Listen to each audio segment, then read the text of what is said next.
One of the hardest things about being an entrepreneur is the fact that when you look out at the world, all you see is opportunity. If you're like me, you get excited about the little stuff, you get excited about the big stuff, you get excited about everything. I just ran around, especially when I was 21 at the beginning of my journey. I ran around just wanting to conquer the world, looking at everything as a problem that I could solve and looking at everything as a way to make money. Luckily, I was focused enough to really pick a business, but one of the problems today is that you're overloaded with information. You hear from a lot of different entrepreneurs, and a lot of people just don't know what to pick. They get analysis paralysis. Instead of just doing something, they continue to study. This episode was recorded over a year ago, but it holds true today. It's a replay of episode 113 of The Sweaty Startup. I'm bringing it back to you right now because it's more relevant than ever in a world of never-ending opportunity. Hello and welcome to The Sweaty Startup. This episode, we're going to talk about analysis paralysis. And analysis paralysis is the act of overanalyzing and over-researching a potential business venture to the point of taking no action at all for long periods of time. You hear the saying, ready, aim, fire. Well, analysis paralysis is ready, aim, never taking a shot, right? So I would say this right here, analysis paralysis, along with the fear of failure and anxiety that goes along with that, which we talked about in a previous episode, this is the main reason many otherwise brilliant and high potential people never end up starting a business and building the life they want. So diving in and committing to one business and pushing onward can be hard for a number of reasons. Let's go over those reasons.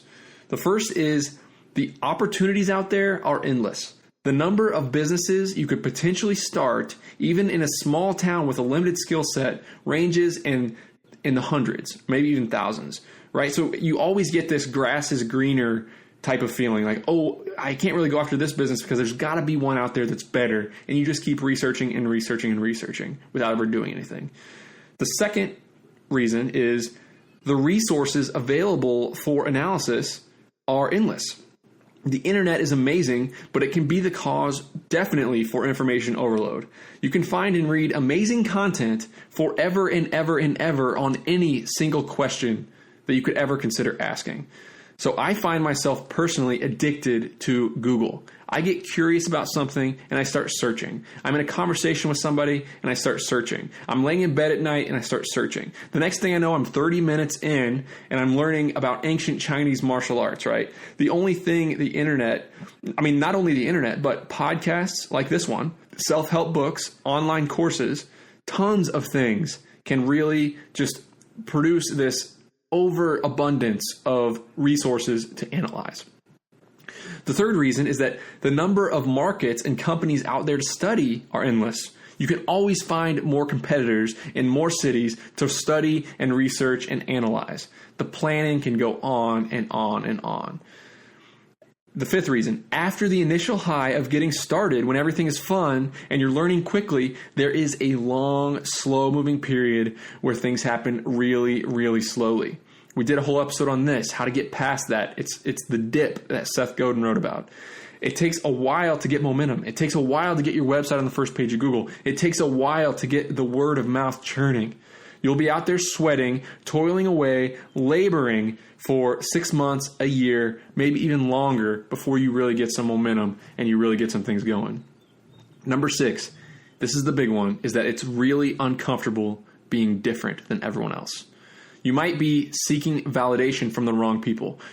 I advise you to take advice from everyone, but only apply what really resonates with you and aligns with your mission and your goals. Starting a business is doing exactly the opposite of what 99.9% of people do. So that's uncomfortable. It's not fun. It's scary. It goes against everything we learned in school about fitting in, following directions, complying, right? Do really well at school so then you can get in a really good college so that you can get a really good job paying you to do exactly as someone else tells you to do. So it's uncomfortable. So those 6 reasons are big ones. I'm sure there are many, many more. So how can we combat analysis paralysis and just make something happen? Number 1, you have to understand that most of the resources are broadly applicable, and if you don't have a project to apply them to, they're nearly worthless and they'll be forgotten in a few days. Simply put, you can read all the books, you can listen to all the podcasts about how to do something and how to run a business, but without actually having a business project in the works, it's almost impossible to get the most out of it and apply it. You can read on the internet about how to ski. You can listen to a podcast about how to ski. You can read blogs about how to ski. You can watch all the videos about how to ski. But if you don't get out there on the snow with your skis on, you'll never really learn how to ski. Business is exactly the same. You must understand that time, not money, is your most valuable asset. Every day, beyond a reasonable amount of time you waste doing research could and should be viewed as lost earning potential. The opportunity cost of spending all this time researching is massive, because every dollar that you put into your business now will be worth $2 next year and $4 the year after that. And this is going to compound and build over time. And if you don't get started now, you are wasting time. Just like the ancient Chinese proverb says, when is the best time to plant a tree? 20 years ago is the best time to plant a tree. When is the second best time to plant a tree? Right now. Right? So another reason, just because there's a good, strong competitor doesn't mean you can't carve out a little piece of the pie and build a successful business. You're never going to do a market analysis and find a perfectly open, awesome set of circumstances that allow you to immediately come in and do a no-risk, amazing business right off the bat. The market is large, it's growing every day, and yes, there's going to be competitors out there. Competitors are good. Like most services, it's growing, right? So you might not even need to steal a single customer from that strong competitor to really make a name for yourself and get some momentum. You might not even need to get all the new customers. You might just need to get a small amount of the customers at first to get some momentum. Another thing, consider setting up a couple businesses.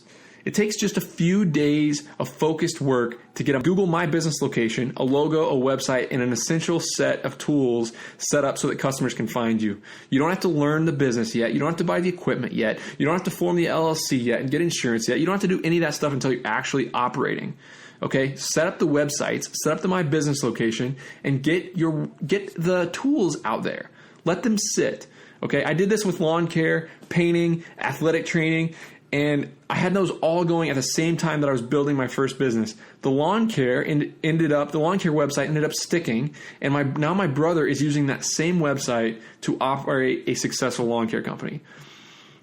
The next thing you can do to combat this, you have to understand that value and money aren't always equal. We did a recent episode on this. I highly suggest you listen to it. But successful entrepreneurs are really good at understanding value. They're good at seeing beyond the bank account. Okay, this is so critical in the early days. They're really good at seeing beyond the bank account when devoting their energy and their time and their resources into building something that will be worth something in the future. If you're focused on money in the near term, you'll get discouraged and you'll give up. So take on the value mindset. Look at what worth is going to be in the future. Okay, it's all about building something that has value later, and recognizing that value is a really important thing. Another thing to consider, it's low risk if you do it the right way. We're talking about $500 or even way less if you're resourceful and you can learn these things yourself to get the tools out there to let customers find you. Time and opportunity cost is the real factor, all right? So buy your equipment used. Keep your expenses variable. We did a whole episode on starting a lean business and leaning out your life so that you spend less money and you can get your business going the right way. Another thing you can do, work quickly and efficiently. For a low-skilled and low-investment business, you can do sufficient market analysis in a day or two. Don't drag on and on and on working on things that you can easily learn on the fly while you're out actually doing it. And obviously this is different. If you're investing some money, if you're investing some time, if this is a big, risky business, you need to do more than a day's worth of market analysis, right? But in most cases, when you're talking about buying used equipment, when you're talking about setting up a business that is small, you're not investing much money. So work quickly. Get the market analysis done. Get the website up. Get Google Place going. Start getting out and handing out cards, trying to get some customers. Everything you do needs to be on a very condensed timeline. Work on the 80-20. Don't proofread. It's like proofreading a book over and over and over again, right? Write it put it out there. That's what I do with these podcasts. I talk about it and I put it out there. I'm not interested in spending all the time editing it, making it perfect. You can get it 80% of the way there in 20% of the time. So continue to consume material. This is the next point. Continue to consume material, but spend your time applying it. The real value from self-help material like this podcast or like any book that you might read comes from spending time thinking about it and how to apply it to your own experience. This podcast is general. I can't get super specific on one given situation. Nobody's situation is the same. No self-help book is going to be written for you in exactly your situation. It's meant for you to think about the overall concepts, pass on the stuff that doesn't apply, and get serious about the stuff that can apply to your situation and to your life. Next point. When you launch, be sure to set goals. Set goals with a time stamp attached to them.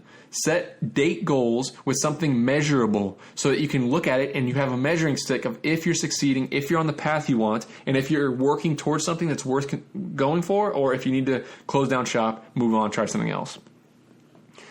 So another thing, if it's working, get serious about buckling down and working on something that's going to take a long time to develop. It won't be fun all the time. You won't be paid right away. It's a 3 to 5 year plan to really build a successful business. You have to power through the dip. You have to work towards reaching that light at the end of the tunnel. Look at each venture, each business idea, each website as just taking a shot. Ready, aim, fire. A shot here is only a few days work and a few bucks for hosting. Why wouldn't you take a lot of shots? It comes down to writing some content, writing some articles, finding some free stock images, putting them up on your website, and you're ready to roll. Me and my brother did this for lawn care in one weekend. Okay? So a shot is not risking very much money, and it's not risking very much time. So get out there, ready, aim, fire, fire, fire, fire, fire, fire. Okay? If you do this in a low risk way, and you get out there and you just start taking shots, you'll get some momentum, and you'll get things going, and it'll be great. Hey guys, I have big news. I recently revamped my sales and customer service team at my self-storage company using folks in South Africa. Listen to this English accent. Hi there, my name is Anton and I'm a sales professional from Gqeberha or Port Elizabeth, which is in the eastern province of South Africa. I've been in sales for about 8 years now with experience in hardware sales with some of the leading brands in the world, such as Canon, Panasonic, and more recently Red Bull.